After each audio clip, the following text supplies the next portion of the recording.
Let's meet the people who are taking care of your roadways during the winter. I'm meteorologist Joe Martucci here at the Press of Atlantic City, and it is time for the Something in the Air podcast, coming to you the first and third Wednesdays of every month here over at pressofac.com, on our YouTube channel, and wherever you get your podcast. Thank you for joining us here during the month of December. Happy holidays to you all. And like I said, we are talking about roads. We're talking about winter. We had our winter forecast in the middle of last month, and we're going to talk to the two people who helped to make the world go a little bit smoother here in Atlantic County. We have Greg Brookins, department head for the Atlantic County Department of Public Works, and Jay Steinmetz, supervising engineer for the Atlantic County Department of Public Works. Gentlemen, it is good to be with you here today.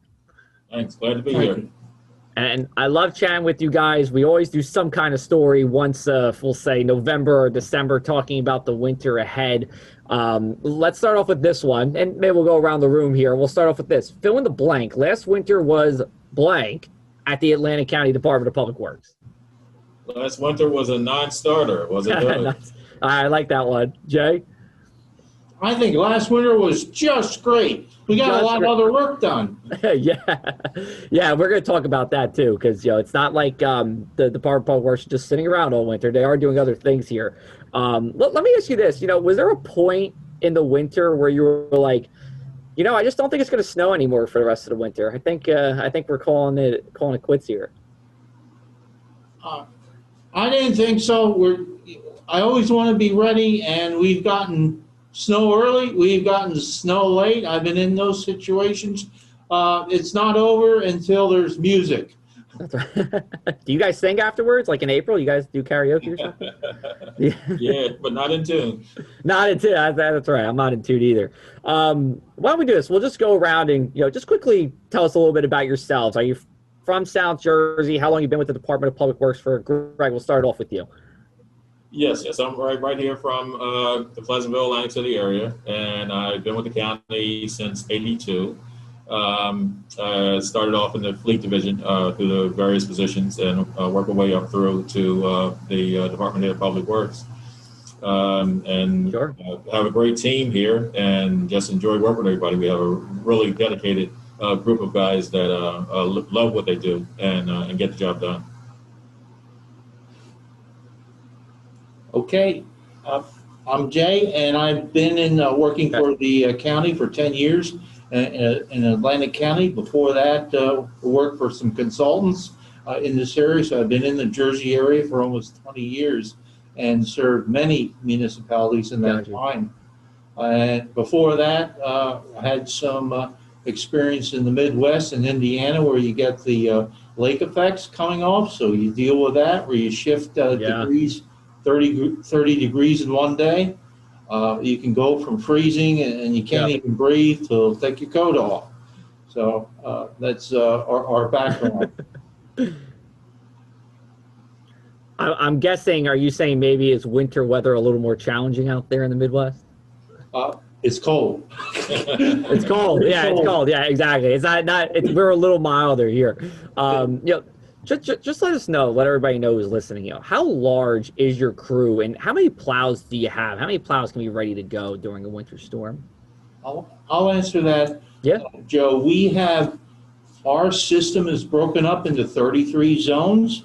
So each zone is a truck, and we have drivers for that, and we kind of tune it each year depending on the equipment. This year we're fortunate enough, we've got 6 brand new large pieces of dump trucks, and also in addition 6 smaller pieces we call mini dumps. But they serve different parts of the zone as they're broken up by their characteristics. We generally try and limit them to the mileage, to what coverage that truck can do, what its capacity is, and the things that it has to work around. But and generally it's managed from in 2 large zones, east and west, and each of those districts have 2 smaller districts. And then we're tuning the districts this year to try and pay attention to our larger volume, physically large highways, treating that with special equipment. Gotcha. All right. So, your job obviously revolves a lot around the weather. And just tell us, like, where are you getting your weather information from? And you don't even have to say me. I won't even be offended. But where do you usually get your weather information from? Whether it's a 75 and sunny degree day, or more importantly, hey, we got snow coming in 24 hours. Yeah, well, we use multiple sources, but we do have a subscription with a contract provider that gives us daily forecasts. And then if there's a storm forecasted, we get special notices to alert us that the storm is coming. And then we get updates on the severity of it and intensity and things of that nature. So in addition to that, of course, we watch the same thing that the traveling public watch. We watch the different news forecasts, and also different things off the internet from the various meteorologists that provide this information. Sure. Yeah, and there's, just to go off on a side note, the snow and ice industry is a market. In meteorology, I always like to talk about different sectors of meteorology, and consulting meteorology, which is what you were describing with your contract service provider, which is what I used to do before, is very helpful for you guys as well. But, let me ask, are you guys, I know you have to pay attention to weather for your jobs. Are you guys like weather geeks inside? Do you guys actually like the weather, or is it just something you have to put up with for the job? I think it's a little bit of both. we have to, like you said, we have to kind of follow it to be prepared. And I know that Jay, quite often when we're talking about pending events, talks about the different things that he's checked out and different people that he's followed, because of some of the past successes that they've had and correctly predicting what's coming our way. Sure. And, with part of that is always looking like way ahead. So, it's December now. We're obviously in the middle of, or we're just starting winter, we'll say. But, when does the prep for winter season begin for you guys? Do you guys have like a first meeting where it's like, all right, let's take inventory of our salt, of our plows, or just how does that process go? When does that start, and how does it go? It starts with the end of the last season. So we'll take inventories of what we have, what equipment that may need repairs and things like that, and follow that throughout the summer. And then in the fall, we start telling the guys, run your equipment, make sure, write up what needs to be done throughout the fall. We'll maintain the plows, paint them or grease them, and get ready for the winter.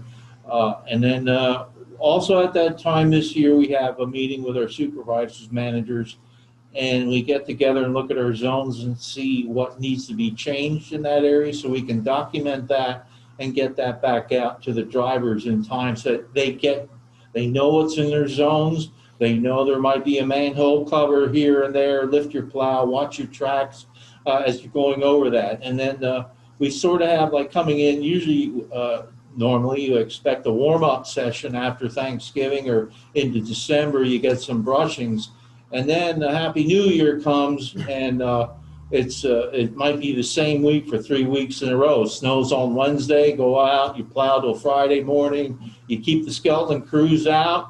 Yeah. Then Monday and Tuesday, you fix it, the trucks, and get them ready. We make our orders, and it starts all over again. Right. It kind of sounds like to me, are there certain days of the week you rather it snow?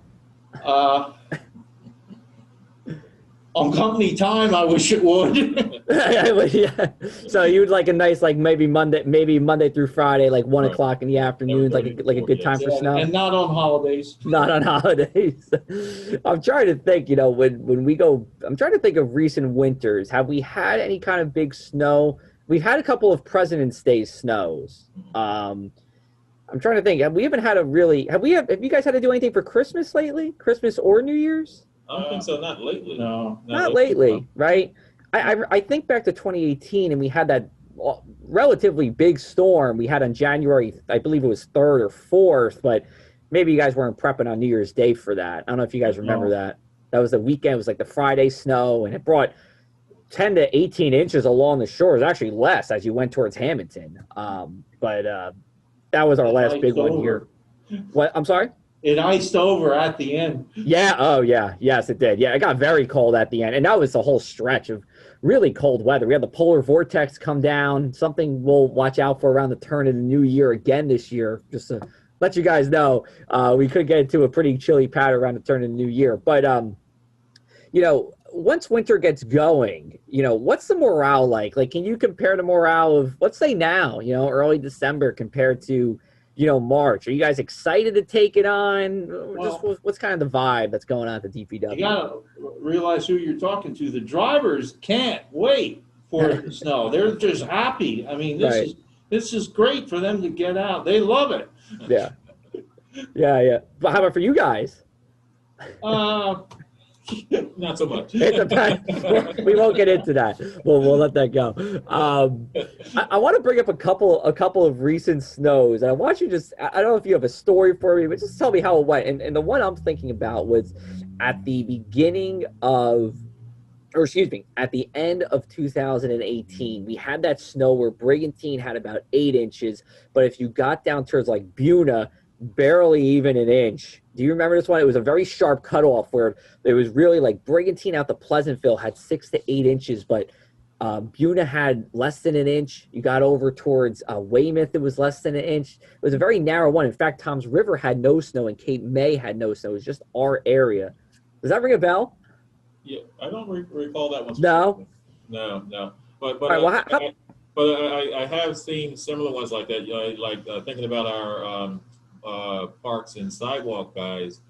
Sometimes the ones out in the western county area, like Estill Manor, Hamilton Township, they'll be buried and really digging into trying to get things straightened out. And then we'll call over to our guys in the city, and they're saying we're still waiting. We don't see anything. What are you guys talking about? Yeah. You guys know that rain snow line very well. I would say any coastal DPW has that, but especially down here in Cape May County. I mean, what are just some of just kind of elaborate on that? Like, can you think of any one particular moment that really stood out where like, oh my God, Hamilton's like heavy snow, but you go to Longport or Margate or Atlantic City and it's really just been raining. Any specific times come to mind?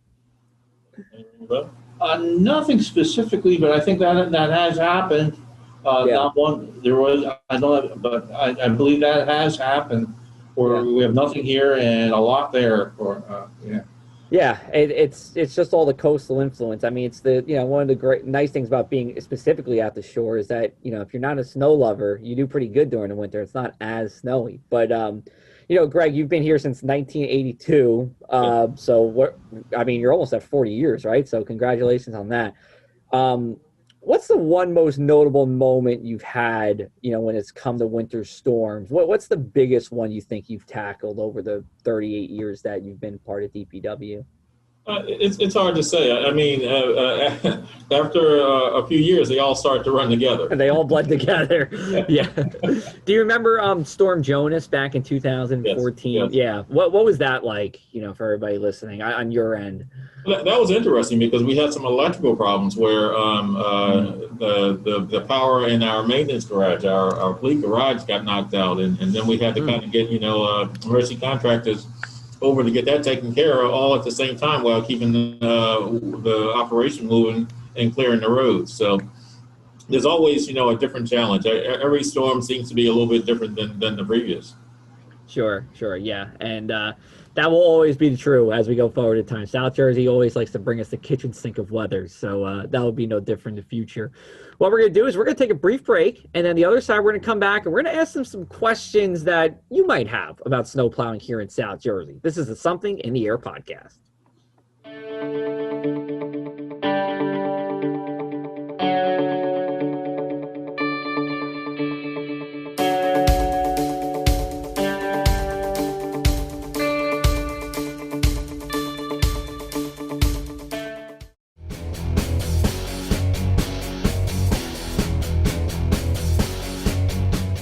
And we're back. This is a Something in the Air podcast brought to you by the Press of Atlantic City. Join with me, Greg Brookins and Jay Steinmetz of the Atlantic County DPW.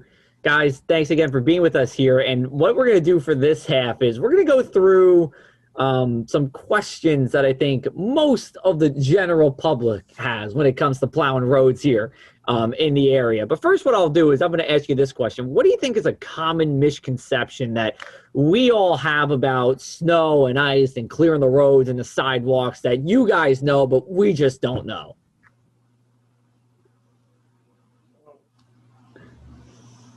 that it's fun. That's fun. That's good. That's a good one.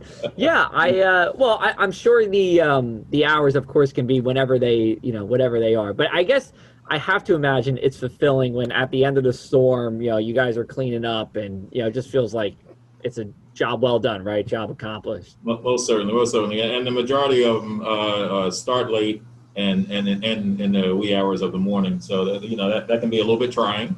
Sure. But it's something that needs to be done, so we do what we need to do to get it done. Yeah, absolutely. So let's get into a couple of these questions here, and I think these are questions that can all be answered. But my first question for you guys is, why is brine on the roadways when it's not going to snow for 2 days? And what does brine even mean anyway? Do you want to take that, Jerry? You want me to take Sure. And 2 days is great. It allows, among other things, it allows the time to get it out. But what it does, it won't go off the roads if it's not raining. So it'll stay there, and once it starts precipitating and snowing, it immediately goes to work and tries to melt it. And that really helps us later on in the storm. It extends the life. It won't freeze, and it'll give us some time to bring our crews in if we have to call them in. We can wait a little bit until the timing is a little bit better for us to get out there. But 2 days for us is a really good time. Unfortunately, the last year, with it raining almost in every event last year, we had 8-9 events last year for us on our books. It was raining, and that doesn't always go in your favor, because it would rain so much it would wash it off. Right. So if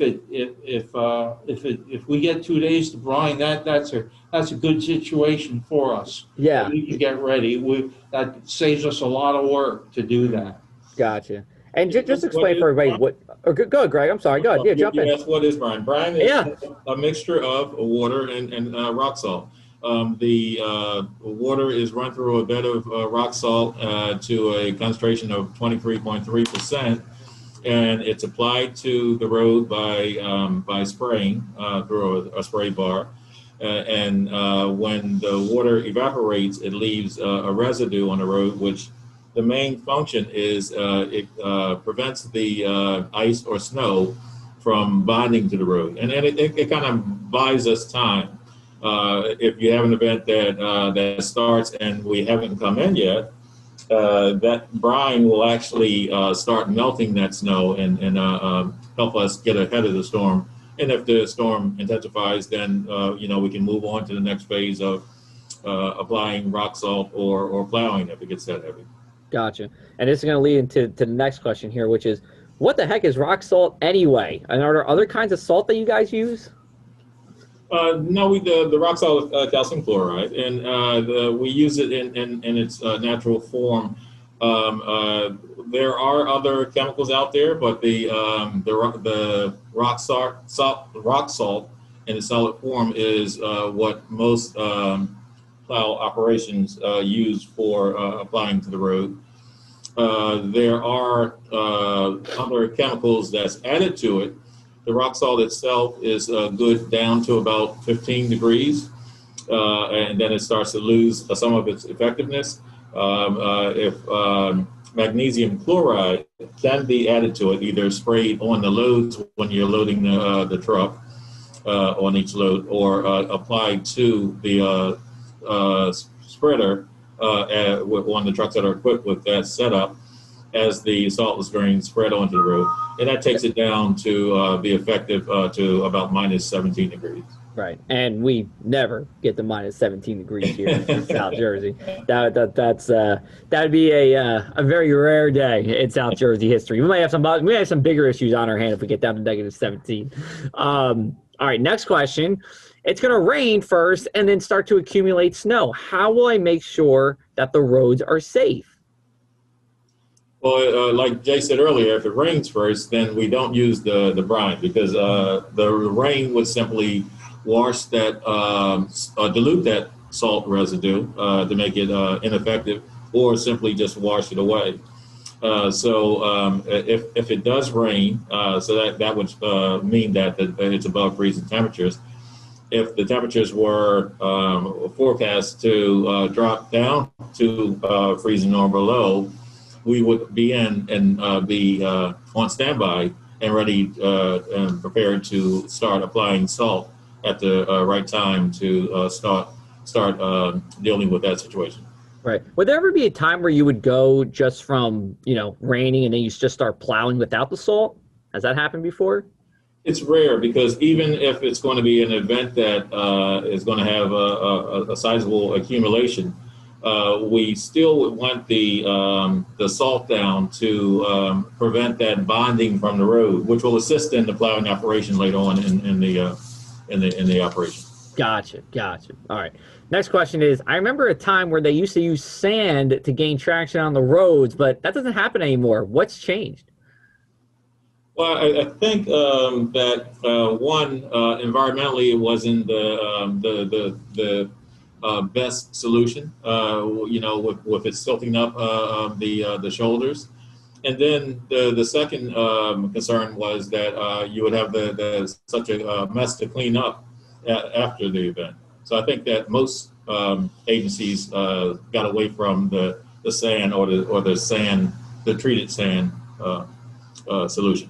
Right. All right. And then we'll go with the last question here. How come my road still isn't plowed? It's been a few hours since it snowed. Well, there's a pecking order there that there's primary roads which carry a lot more traffic than some of the ancillary roads. So there's primaries and there's secondaries, and that's in each zone that we recognize those and try and spread those out with the equipment that we have. Could you give us an example of a primary road and an auxiliary road, and you can pick the town? Tuckahoe would be perhaps one, and Okay. Jimmy Leeds. yes, Jimmy Leeds, Fire Road, Tilton for sure, out by the airport. In fact, we put what's called a wing plow on Tilton Road all the way down, and as Greg said, this year Jimmy Leeds that has been widened and carries the traffic to the hospital up there, runs all the way through. That's an important one. Delilah is an important one. Yeah, there are different triggers. Hospitals, shore evacuation routes, routes that emergency responders for where their bases are located. Major routes that lead to state highways. So to keep the traffic moving, keep those arteries open. So again, yeah, there's a pecking order. All right. Great job with those questions. We'll get out of that, and we're going to talk a little bit more about the weather as we wrap up here. So I think one of the things that's important to talk about is the improvement of weather forecasts over time and people shifting expectations over time. And that's true for a lot of things with the weather. People ask me on Monday what it's going to be like on Saturday, but just over your decades of working in public works, what are the improvements that you've seen in weather forecasting? And then have you noticed a difference in expectations from the people as well, from the residents or travelers when it does come to snow events? Well, they want their roads cleared now. Right. So we try and accommodate them. We try and go for trying to get them within 48 hours. But as far as I'm really appreciative of all the tools that the business has offered us. You're talking temperature, wind speed, wind direction, humidity, all over the county, different spots, not just out at the airport or in the city. You've got all kinds of areas, a lot more information coming in. Is really, I'm really appreciative of that. Greg, I'll ask you, so when you first started here in 1982, what was the weather forecasting like when it came to winter storms? Were you guys paying attention to it, and what kind of information did you get from that? Yeah, well, of course we were paying attention to it, and the department head that I had at the time, he was a bit of a weather bug, so it seemed to be a bit of a hobby for him, and that was a great plus because he took the lead on it and followed it, and did some predictions on his own, and I got to admit that he was pretty good at it. So with that and comparing, the forecast from one, meteorologist to the next and seeing what's out there, it's all been a progression. And with all of the technology that's improved, it has just made the whole situation better. Okay, so it's always been pretty steady for you guys. How about you, Jay? When you first were starting, what were the weather forecasts like for a snow event for you guys? How far out did they go? How detailed were they? Well, the forecast was the police would call and say there's snow out there, you better come. Got it. So it's single sourcing, and we may have seen, especially if there's something big coming in, we had okay amount of time to prepare. One storm in my life, I had 24 pieces of equipment. All 24 were available. We knew it was coming, and they were gassed and ready to go when the drops came down. So all we had to do is you just nudge us, we'll get up and get out there. Okay, perfect. Well, I'm glad it's been a positive experience with the weather for you guys. So that's always good. We'll turn towards this winter, and we said this in our winter forecast with Jim Sullivan from WeatherWorks, who you guys, I don't think you guys said it, but that's who you contract with WeatherWorks for some of your providers. But it looks to be a season where, December into early January, that's really going to be our time for, we'll say, plowable snow, the bigger snows. And then after that, snow is going to be, I would say, pretty hard pressed. So, given that information, what does that kind of tell you, for the winter ahead for you guys? I know you guys are always ready, always prepared. But, when you think back, have you had some winters where it's been, early snow and then kind of been tame for the rest of the winter? Can you think back on that? And just, what do you think operations will be like for the winter ahead? Well, definitely good news, from the last winter and hearing this about this winter. I don't think our preparation changes much either way. We prepare for the worst and hope for the best. And then we have the all of those events that come our way that start off and you don't realize how it's going to end up. It could be just a little preset that falls, and you're afraid that those bridges and bridge tops and raised surfaces and curves are going to get slippery. So you got to get out there and pre-treat those or treat them once they start to get a little black ice on them. So even though we don't see a lot of snow accumulation, it doesn't stop us from having to get out there and make the road safe. Awesome. Well, hey, this was fun. This was great. I'm glad we got to speak with you both, and I'm glad we got to get some questions out of the way about what the winter will be like ahead and just operations. I thank you guys, for your service that you guys do. I feel like a lot of times it's a job that maybe doesn't get a lot of thanks, but I'm certainly appreciative of it. I know you guys are working around the clock and working hard. So Jay and Greg, thank you again for the time. We appreciate it. Thank you. Thank you. Great. So this is the Something in the Air podcast brought to you by the Press of Atlantic City. We will be back with you in the new year, 2021.